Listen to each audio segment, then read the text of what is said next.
You have the degree, the career, and the ambition, yet your bank account remains stagnant.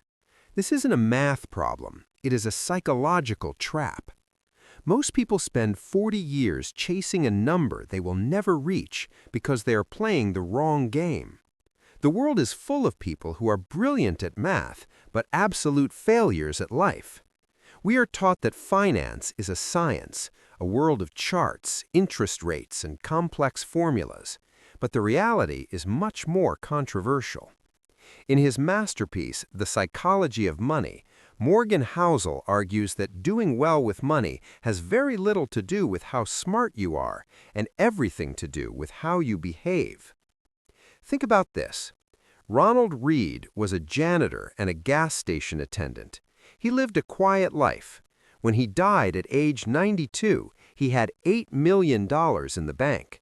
He didn't win the lottery. He didn't have a secret insider tip. He simply mastered his behavior. Meanwhile, Richard Fuscone, a Harvard-educated Merrill Lynch executive, went bankrupt because of greed and lack of emotional control. This is the gap. On one side, you have the traditional financial education that focuses on spreadsheets. On the other side, you have the psychological reality of human emotion. Today, we are bridging that gap. If you want to stop working for money and start making money work for you, you need to understand that wealth is what you don't see. The first insight that most people find uncomfortable is this: no one is crazy. Your financial decisions today are based on the world you experienced when you were young. If you grew up during high inflation, you view the market differently than someone who grew up in a bull market. We judge others for how they spend, but we fail to realize that everyone is playing a different game with different rules. The ROI on this knowledge is clarity. Stop comparing your portfolio to someone who has a different risk tolerance than you. Next, we must discuss the most dangerous emotion in finance, the goalpost. Most people fail at building wealth because as soon as they make more money, they increase their lifestyle. They chase the high of a new car or a bigger house, never realizing that they are on a treadmill that never stops. This is the difference between being rich and being wealthy. Being rich is about current income. It is what people see. Wealth is the income you don't spend.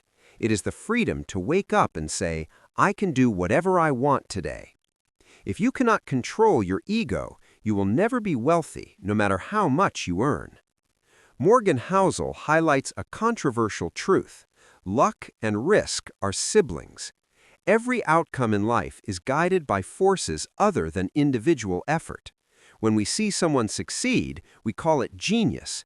When we see someone fail, we call it a mistake. But often it is just luck and risk. Successful people don't just work hard, they position themselves to benefit from the tailwinds of compounding. Compounding is the eighth wonder of the world, but it requires a price that most are unwilling to pay. That price is not money, it is volatility, fear, and boredom. Most investors fail because they try to time the market. They want the gains without the pain. But wealth is a game of endurance, not a game of intelligence. The most important part of your financial plan is having a plan for when the plan isn't going according to plan. So how do you bridge the gap between where you are and true financial freedom? It starts with redefining your relationship with enough. If you don't know what enough looks like, you will always be a slave to the next paycheck.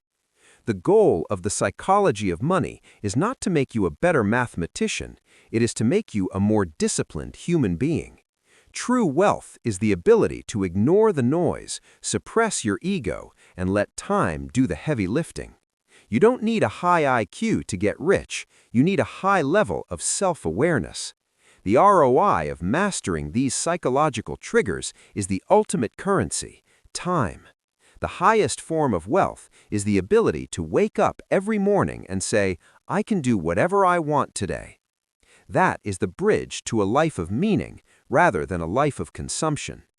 If you are ready to stop being a victim of your own impulses and start building a legacy that lasts, you need to master the inner game.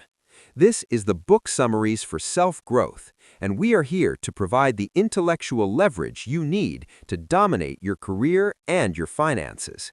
We post new videos on Saturdays.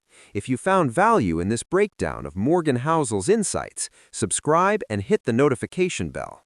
Don't just watch, implement. Your future self is counting on the decisions you make today. See you next Saturday.